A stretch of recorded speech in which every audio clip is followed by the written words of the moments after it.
you put your pack together, this is a minor pack, all of the instruments are inside it. The first thing you're going to do is make sure that you have some kind of sterile indicator inside of here, and we use sterile strips. So this is a non-sterilized sterile strip. We're going to put it inside of the pack. A couple other things, we always want to make sure that the gauze that we're using is brand new. You cannot re-autoclave gauze even if you've used it previously. So we have our sterile strip in there. We're going to put our surgical towels in there now.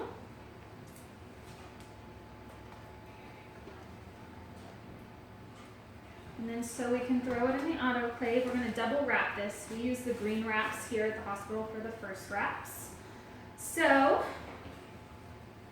I'm going to go ahead and wrap this. You want to make sure that it's nice and tight.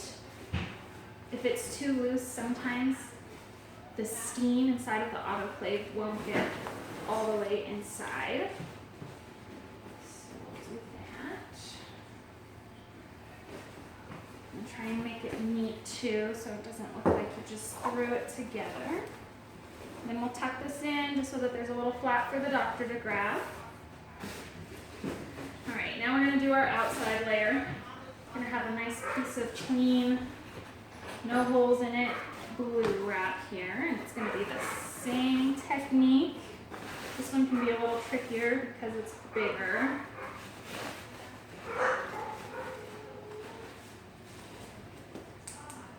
Let's take from a previous pack that we used this on.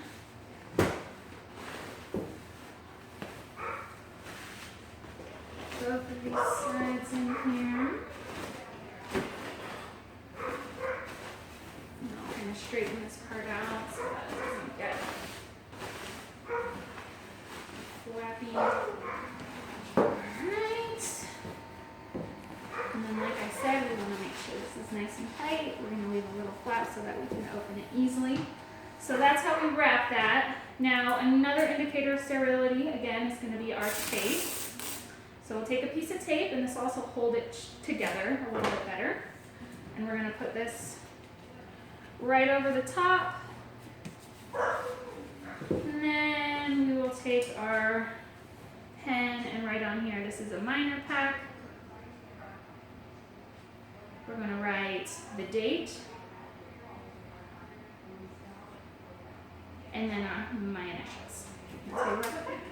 Alright, I'm going to show you how to wrap a gown pack now. For the sake of time, I already went ahead and folded the gown because it does take a little bit of time.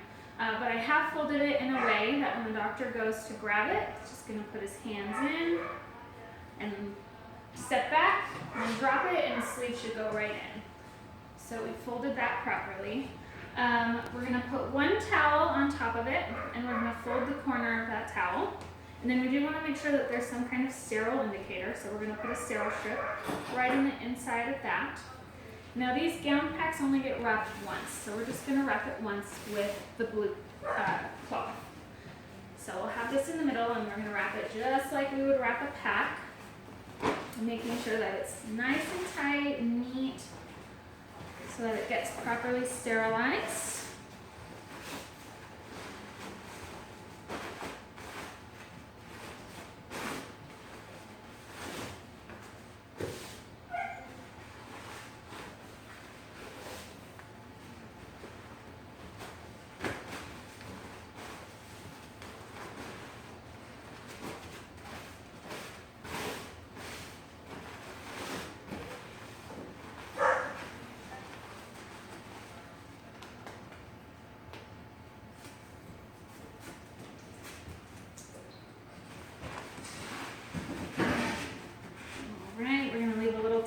So that we can open it easily.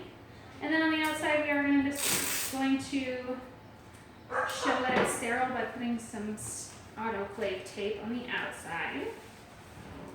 And then we're going to go ahead and label this a gown pack. We're going to put the date on there and our initials. Pack the autoclave, and I'm going to kind of demonstrate how the steps to use it.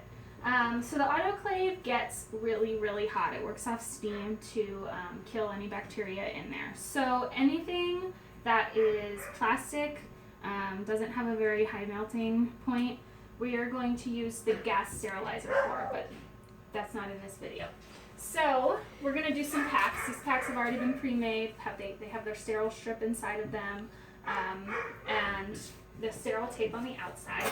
Since the packs are the only things we have to put into the autoclave, there's no individual instruments. I'm just going to demonstrate packs. So we're going to put one pack on the bottom rack here, and slide that on in. And then we're going to put another pack here on the top rack. Now when you're doing packs, it's really important that the trays aren't pushed too tightly against the bottom pack, because that will keep it from drying properly, and if it's not dry when you take it out, anything that's wet is considered not sterile anymore. So we have the autoclave loaded. You don't want to ever overload it, because that will also not ensure that everything is properly sterile. So as far as maintaining this autoclave goes, you always want to make sure that the water is above the red level. If it's not, then it really melts a lot of the plastic inside of it, and then you have a leaky autoclave, and then eventually it doesn't work and you don't have sterile instruments in the hospital. The autoclave also requires monthly maintenance, so we have to put a special cleaning agent inside every month, drain it, run it, drain it, run it a couple times. And there's a couple steps that go into that, but that's one of the maintenance of the autoclave. You also want to make sure that it stays nice and clean. There's a spider running around. Okay, so once we have the autoclave loaded, we're going to shut the door, latch it.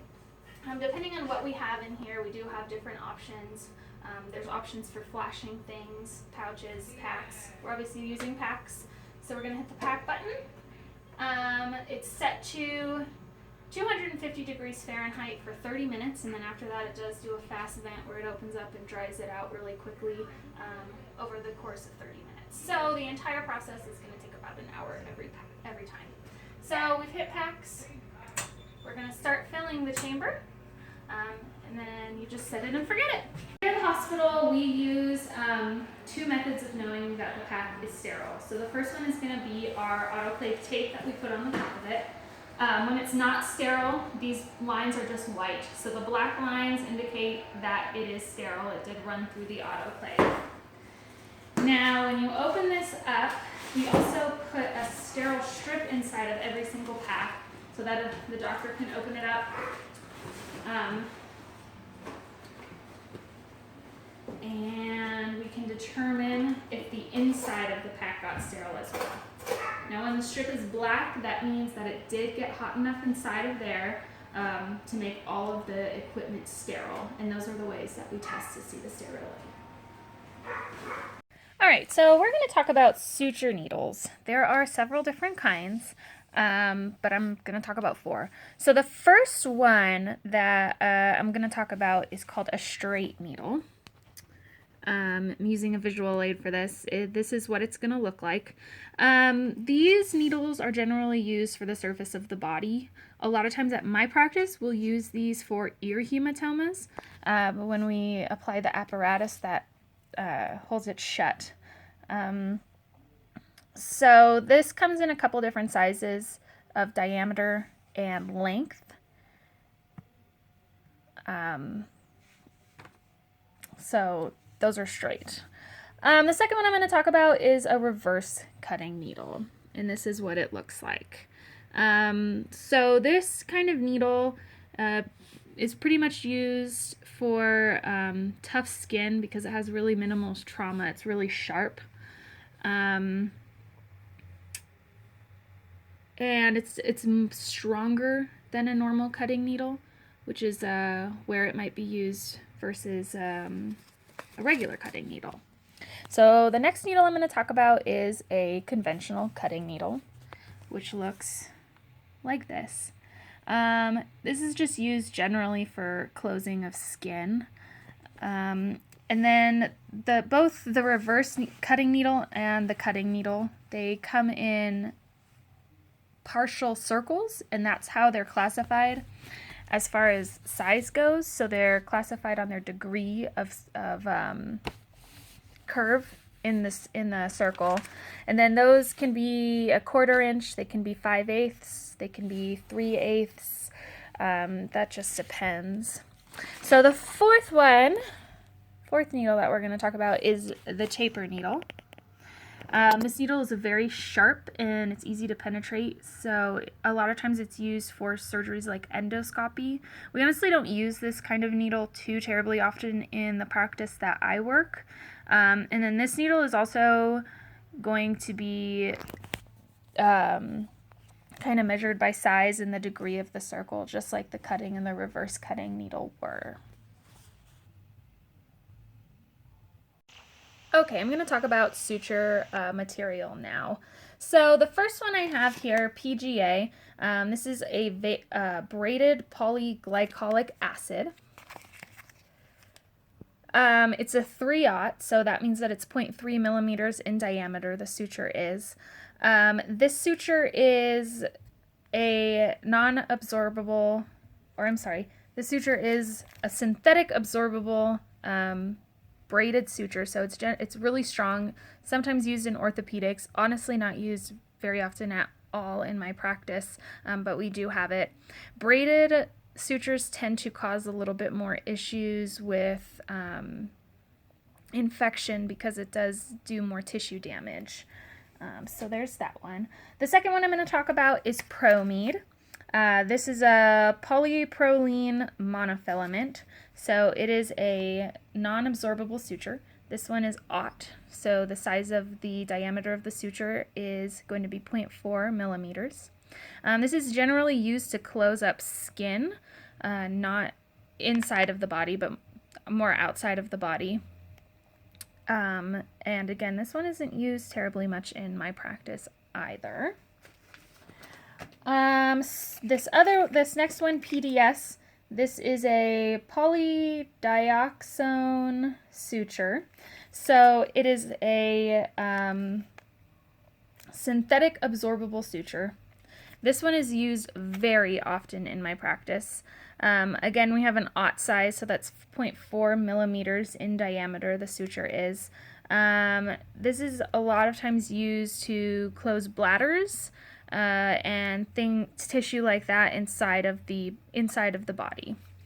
The fourth one I'm going to talk about is called Monocryl. It's a polygen-caprone. Sorry if I'm just pronouncing these all terribly wrong. It's a monofilament synthetic absorbable suture. This is what it looks like. This one pictured here is a 2/0, so that means that it's 0.35 millimeters in diameter, the suture. It's generally used for soft tissue, and it can also be used for ligation. And then once again, we don't use that suture very often at my hospital at all. So sutures come in all kinds of sizes. The suture material does. The sizes range from 11. 11/0 is the thinnest that you can get it at, and then size 7 is the thickest. And that's my spiel about suture material. There are many kinds of suture patterns that a lot of doctors will use to close up incisions. The two most basic general ones that are used are continuous and interrupted sutures. So the first pattern that I'm going to kind of talk about is a simple interrupted suture pattern, and that looks like this. Very simple. Just one knot on the top closes the incision together. This does take a little bit longer. It's a little bit longer of a process to do interrupted sutures, but when you do interrupted sutures, it kind of avoids catastrophes like the sutures coming dehisced. So if one of these sutures breaks or the knot comes untied, it doesn't compromise the entire incision. The second suture pattern I'm going to talk about is another interrupted suture pattern. This one is called a mattress stitch. It's really awesome. It spreads the tension, and it's used a lot of the time for the initial suture that kind of anchors the incision together and makes it a little bit easier to close. Then we move on to a continuous suture. So that one is a lot quicker of a suture to do, so it does decrease time. And it also makes it the incision have an airtight and watertight seal to it. Again, if one of these sutures does break open, one part of the incision dehisces, that entire incision is compromised and the whole suture will come out. So that's one of the downfalls of doing that. This next one is another continuous suture pattern. It's called a blanket suture. So this really reinforces the edges. It's a really strong suture pattern. And it can hold like really tough skin to get together. And that would be more what that's for. Again, with the continuous, if one part of the suture breaks, then the entire incision is compromised. So there's the suture. Okay, so for this ear hematoma, there was an incision made on the inside. It is completely healed up now. You can barely tell it's even there, but we would be looking for the margins of the incision just to make sure the skin's not sloughing off or dying or anything like that was going on. So I'm going to remove this little apparatus here with my suture scissors.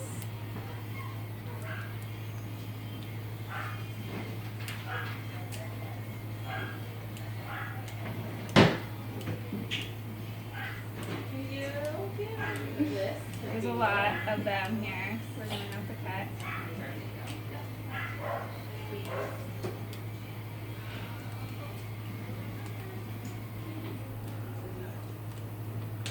And then we'll just pull all these sutures out.